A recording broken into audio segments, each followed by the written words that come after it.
सुप्रभात सभी छात्रों को। हाँ तो बेटा मैं आपकी हिंदी की छात्र अध्यापिका हूँ।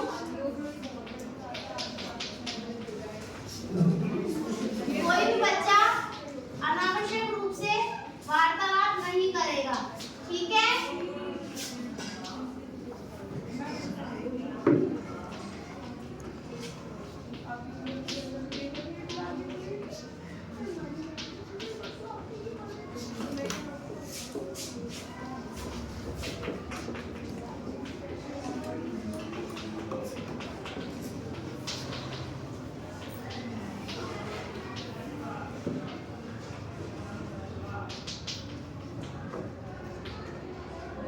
हाँ बेटा मैं आपसे कुछ प्रश्न पूछूंगी, जिसको तो उसके उत्तर आते हैं वो अपने हाथ खड़े करेंगे, ठीक है? अब मुझे ये बताओ कि हिंदी में वर्णमाला में कुल कितने मूल वर्ण होते हैं? हिंदी वर्णमाला में कितने होते हैं? आप बताओ बेटा। बहुत अच्छे। कितने होते हैं? 52। बहुत अच्छे। बैठो बेटा। अब ये जो 52 यानी 52, इन 52 वर्णों के जो समूह होते हैं उनको हम क्या कहते हैं? सार्थक समूहों को क्या कहते हैं? आप बताओ बेटा। बहुत अच्छे। बैठो। क्या कहते हैं? शब्द। शब्दों के सार्थक समूह को क्या कहते हैं?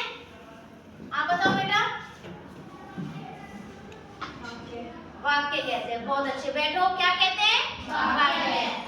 अब मुझे एक बात बताओ कि हम जब भी वाक्य लिखते हैं या पढ़ते हैं तो लिखते पढ़ते समय हम रुकने के लिए जिन चिन्हों का प्रयोग करते हैं उन्हें हम क्या कहते हैं? आप बताओ बेटा। क्या कहते हैं? विराम चिन्ह। अब विराम चिन्हों के बारे में आप क्या जानते हैं? कुछ नहीं। तुम लोगों को तो आज बेटा मैं आपको विराम चिन्हों के बारे में बताऊंगी, ठीक है?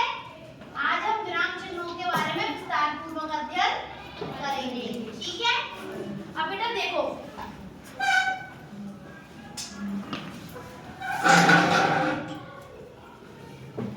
ये मैंने है विराम चिन्ह से संबंधित कुछ चिन्ह लिखे, ठीक है? अब हम इन विराम चिन्हों से संबंधित चिन्ह से पहले हम इनकी परिभाषा के बारे में जानेंगे कि विराम चिन्ह क्या होता है। तो हम सबसे पहले विराम चिन्ह की परिभाषा पढ़ेंगे कि जिन चिन्हों का इस्तेमाल करते समय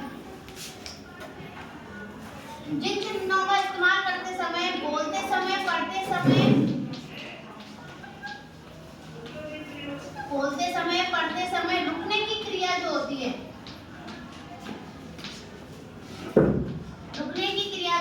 वो क्या कहलाती है? विराम चिन्ह कहलाती है। विराम चिन्ह क्या होता है? जब हम बोलते समय, लिखते समय, पढ़ते समय थोड़ी देर के लिए रुक जाए या थोड़ी देर के लिए ठहराव हो जाए तो वो क्या कहलाता है? विराम चिन्ह। विराम का तो सभी जानते हैं, रुकना, ठहरना, रुक जाना, है ना? अब हम विराम चिन्हों के साथ साथ कुछ चिन्हों के बारे में अध्ययन करेंगे।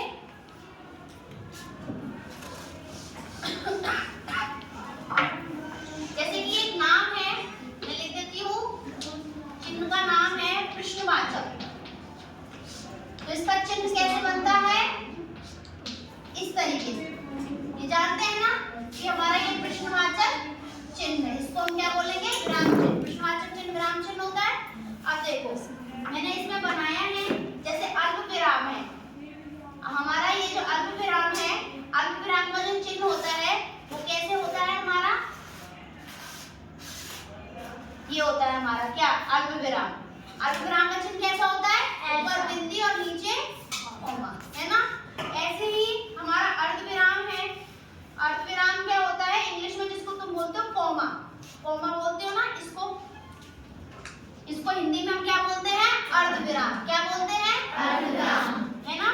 अब प्रश्नवाचक चिन्ह है, ये हमारा प्रश्नवाचक चिन्ह है, ये हमने इधर बनाया है। हमारा प्रश्नवाचक चिन्ह का साइन ऐसा होता है, प्रतीक, है ना?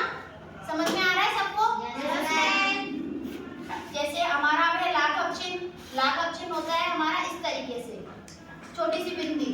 अब इसके बारे में थोड़ा बहुत हम समझेंगे। जैसे कि प्रश्नवाचक चिन्ह में मैं लिख देती हूँ उदाहरण के तौर पे, तुम कहाँ जा रहे हो, यानी किसी से प्रश्न पूछना। किसी से प्रश्न पूछना क्या हो गया? प्रश्नवाचक चिन्ह। लेकिन वाक्य खत्म होते ही तुम्हें चिन्ह जरूर लगाना है। चिन्ह नहीं लगाओगे तो प्रश्नवाचक चिन्ह नहीं कहलाएगा। तो वाक्य के पूर्ण होने पर जब हम प्रश्नवाचक चिन्ह देंगे वो क्या हो जाएगा, प्रश्नवाचक चिन्ह, है ना। अब जैसे कि है अगला हम पढ़ते हैं लाघव चिन्ह। हम लाघव चिन्ह का प्रयोग जब करते हैं जब हम किसी भी वाक्य को या शब्द को छोटे रूप में लिखें। जैसे कि एक स्कूल का नाम हम लिखते हैं राजकीय उच्च माध्यमिक विद्यालय, हम जैसे ये लिख देते हैं, ठीक है। अब हम लाघव चिन्ह का इस्तेमाल कब करेंगे, जब हम इसको छोटे रूप में लिखेंगे, रा, उ और मा, यानी राजकीय उच्च माध्यमिक, ठीक है। अब ये चीज जो होते हैं इनको हम क्या बोलते हैं, लाघव चिन्ह। समझ में आया?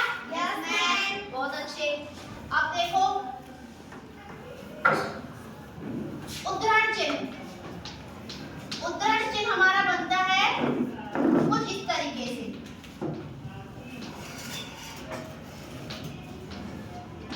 इस तरह से क्या बनेगा हमारा उद्धरण चिन्ह। ये भी दो तरीके से होते हैं, एक हरा और दोहरा, जैसे कि मैंने इसमें बनाया है, देखिए